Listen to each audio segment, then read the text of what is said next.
सरसब्ज़ व शादाब वादियाँ, पुरस्कून झीलें, दिलफरेब आबशारें, बुलंद बाला पहाड़, घने जंगलात और बहते दरिया आज मुसाफरान शौक को कश्मीर की वादियों से उठाकर खूबसूरत और खुश अखलाक लोगों की सरजमीन वादी स्वात में खींच लाए हैं।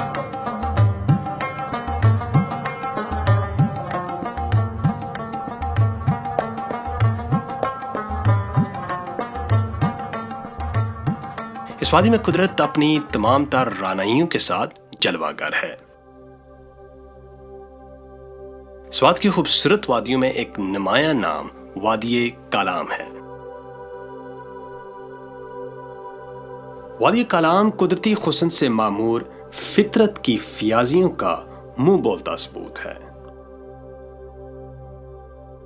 इस जन्नत नज़ीर वादी में दस्त कुदरत का एक ऐसा अनमोल शाहकार मौजूद है जिसे जुबान आम में महोरन झील से मौसूम किया जाता है।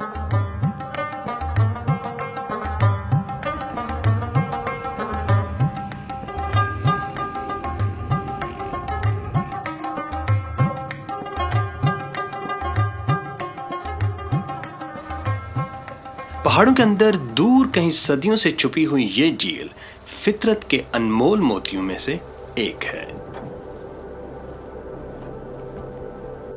इस झील का बुलावा हमारे नाम आया तो आंखों में तलाश लिए कालाम से निकलकर दिलफरेब रास्तों से गुजरते हुए हम महोरन की तरफ आज़म सफर हुए।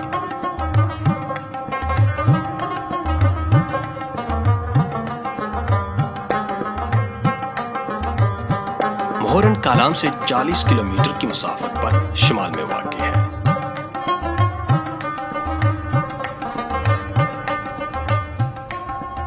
इस झील तक पहुंचने के लिए दुश्वार रास्तों के बाइस जीप या एक जानदार गाड़ी की जरूरत होती है।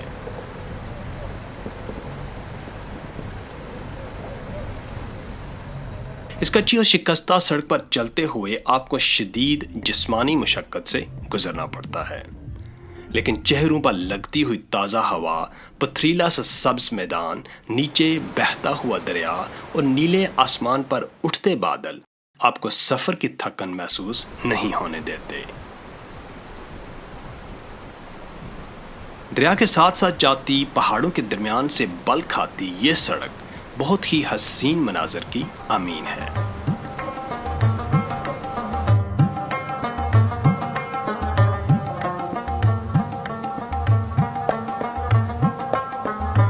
हमारी आंखें इस तिलिस्म नगरी में मजीद कुछ ढूंढ रही थीं कि अचानक हमें एक मजमे के शोर की आवाज़ सुनाई दी। यह मजमा था क्रिकेट के शायकीन का, जिसमें छोटी उम्र के बच्चों से लेकर बड़ी उम्र के अफराद शामिल थे।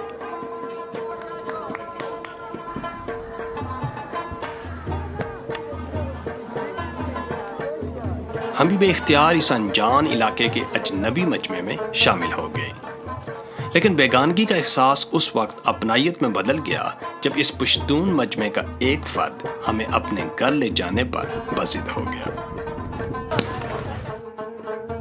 हमारे हजार इनकार के बावजूद न सिर्फ वो हमें अपने घर लेकर गया बल्कि हमारी तवाज़ो भी की।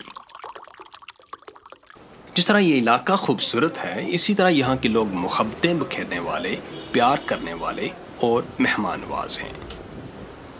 ये लोग मेहमान नवाजी को अपने फ़राइज़ में सरे फहरिस्त समझते हैं।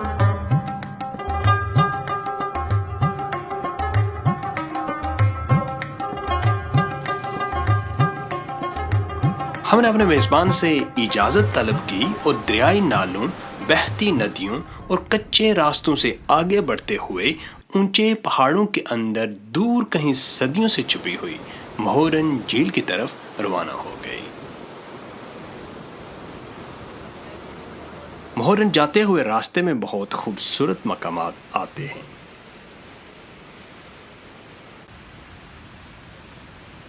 आबशार नामी मकाम इतना खूबसूरत है कि महोरन जाने वाली गाड़ियां कुछ देर के लिए इस मुकाम पर बेइख्तियार रुक जाती हैं।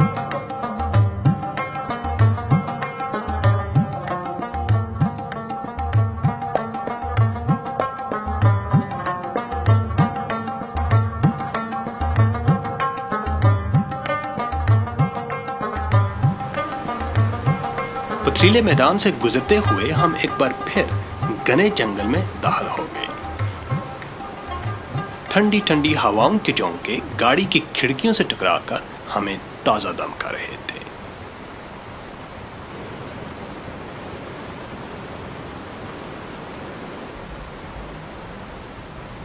दरिया से महज 1 मीटर ऊंचे रास्ते पर हमारी गाड़ी फराटे भरती गुजर रही थी और ये जीप ट्रैक हमें फितरत के नए रंगों से मुतारफ करवा रहा था।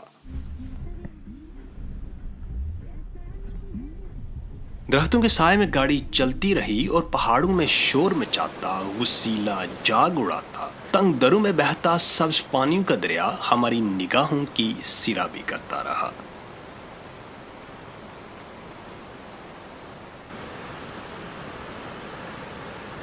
हम नज़ारों के गहरे समंदर में बहते जा रहे थे और दिलफरेब मनाज़र को देखकर हमारे सर बेसाख्ता खिड़कियों से बाहर निकलने लगते।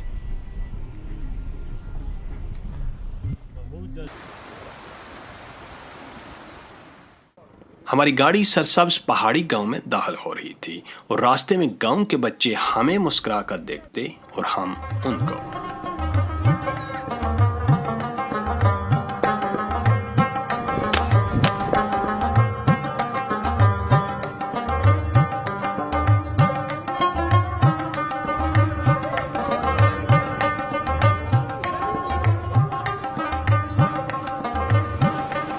मोहरन झील की तरफ आगे बढ़ते हुए हमें एक और मचलते हुए दरियाई नाले का शोर सुनाई दिया, जैसे कोई दीवाना पत्थरों पर सर मारता हुआ जा रहा हो। जंगल के बीचों बीच गुजरता हुआ ये दरियाई नाला एक रोमानवी मंजर पेश कर रहा था। जगह जगह रुकने और इंतहाई खस्ताहाल सड़क की नाहमवारी की वजह से तकरीबन 6 घंटे के थका देने वाले सफर के बाद हम मोहरन झील पहुंच गए।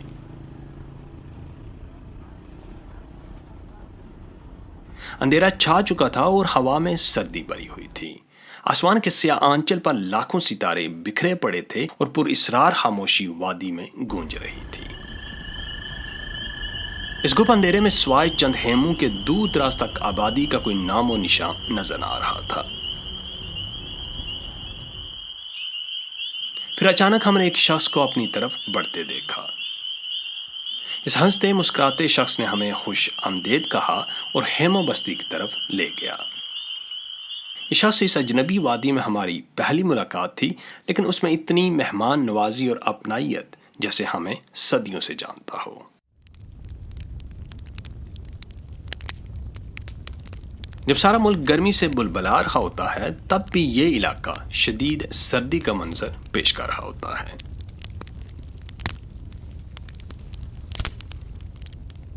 सर्दी से बचने के लिए हम कैंप फायर के इर्द गिर्द जमा हुए और सरबस्ता लम्हात में तारों भरे आसमान में टूटते सितारों को देखते रहे और न जाने कब नींद की पुरसकून वादी में उतर गए।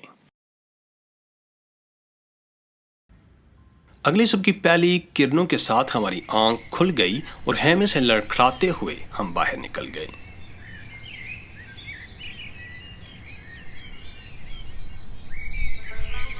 सूरज की धूप आहिस्ता आहिस्ता वादी में उतर रही थी। टहलते टहलते हम नदी के किनारे दरख्तों के झुंड में जा खड़े हुए।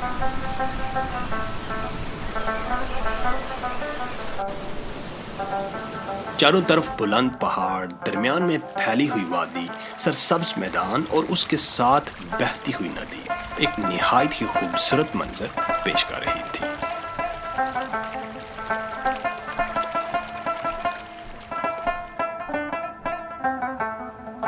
मैदान में दूर तक घास का सब्ज कालीन बिछा हुआ था, जिस पर बेशुमार हेमे नस्ब थे। कुछ देर ही बाद वादी में जिंदगी सांसें लेना शुरू हो गई। कहीं पालतू घोड़े चरते नजर आ रहे थे, कहीं चिमनियों से धुआं उठने लगा था, कहीं नई मुसाफिरों की आमद शुरू हो चुकी थी, तो कहीं नई मंजिलों के सफर के लिए तैयारी की जा रही थी।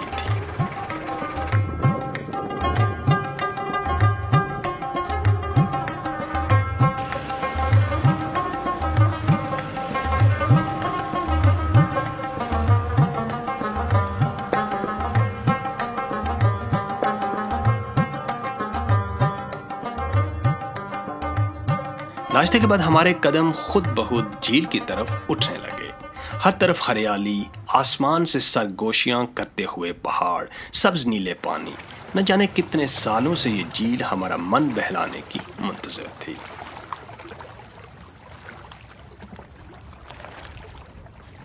हम कश्ती में बैठकर झील के तिलिस्माती हुस्न में डूबते चले गए।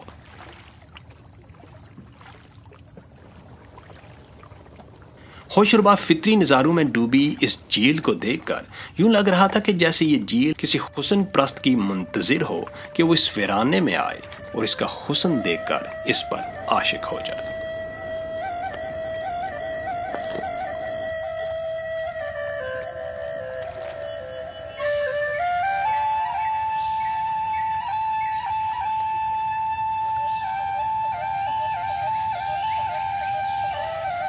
झील के उस पार जंगल नुमा एक सरसब्ज इलाका नजर आ रहा था जो हमारी मंजिल था।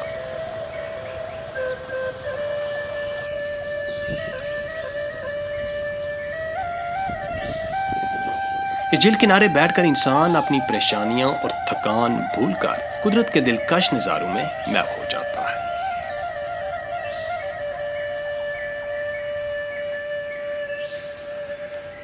फितरत का हुस्न अपने दामन में समेटे ये झील गर्मी के चंद महीने ही अपने हुस्न के जलवे दिखाती है और फिर सारा साल बर्फ की चादर ओढ़े नई मुसाफिरों के ख्वाब देखती रहती है।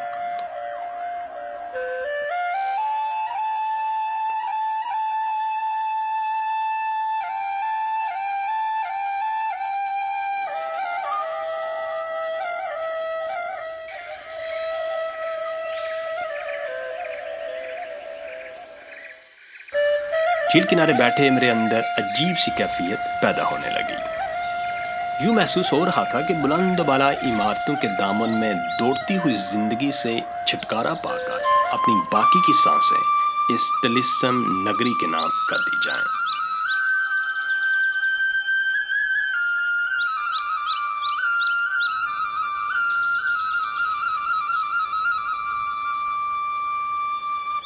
शायद मेरे अंदर भी कोई खाना बदोश रहता है जो वीरानों में जिंदगी बसाने के ख्वाब देखता है।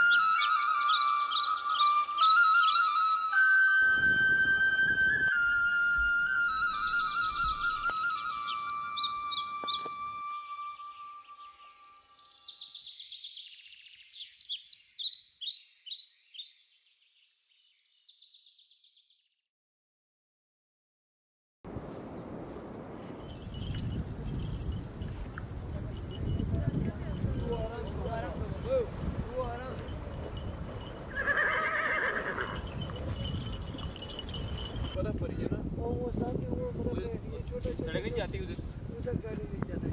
ये छोटा छोटा जो है ना ये बर्फ है।